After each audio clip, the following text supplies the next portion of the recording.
নমস্কার সবাইকে, আশা করি সবাই ভালো আছেন। চলে আসলাম নতুন আর একটি ভিডিও নিয়ে। মুখি দিয়ে আজ ইলিশ মাছ তৈরি করব। মুখি কেটে ধুয়ে লবণ দিয়ে সিদ্ধ বসিয়ে দিলাম, আর এদিকে আমি মাছটা ভেজে ফেলবো। মাছটা কেটে ধুয়ে লবণ হলুদ মরিচ গুঁড়া মাখিয়ে নিলাম, আর খুব ভালো করে মাছটা ভেজে ফেলবো।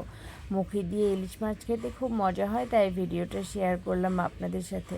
মাছ ভাজা হয়ে গেলে ওই তেলেই আমি পেঁয়াজ ভেজে নিলাম, একটু লবণ দিয়ে দিলাম। পেঁয়াজটা তাড়াতাড়ি মজে যায়। পেঁয়াজটা একটু ভাজা ভাজা হলে হলুদ গুঁড়া মরিচ গুঁড়া দিয়ে আর একটু ভালো করে ভেজে নেব। যখন হলুদ মরিচ গুঁড়া দিয়ে মশলাটা ভাজা হয়ে গেছে, মুখিটা দিয়ে দিব।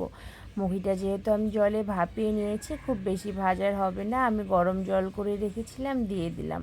আসলে ঝোলটা যার টেস্ট অনুযায়ী, কেউ পাতলা খেতে পছন্দ করে, কেউ ঘন খেতে পছন্দ করে। কাঁচামরিচ দিয়ে ঢেকে দিয়েছিলাম।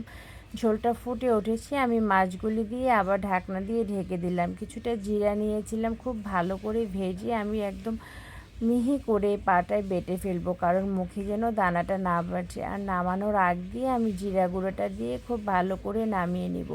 ঝোলটা যে যার টেস্ট অনুযায়ী নামাবেন। কেউ পাতলা খেতে পছন্দ করে, কেউ ঘন। আমি মোটামুটি রেখেছি, আমার কাছে এরকম ঝোলটা খেতে ভালো লাগে। গরম ভাত দিয়ে রেসিপিটি খেতে খুব ভালো লাগে আমার। ভিডিওটি ভালো লাগলে লাইক কমেন্ট শেয়ার করে পাশে থাকবেন।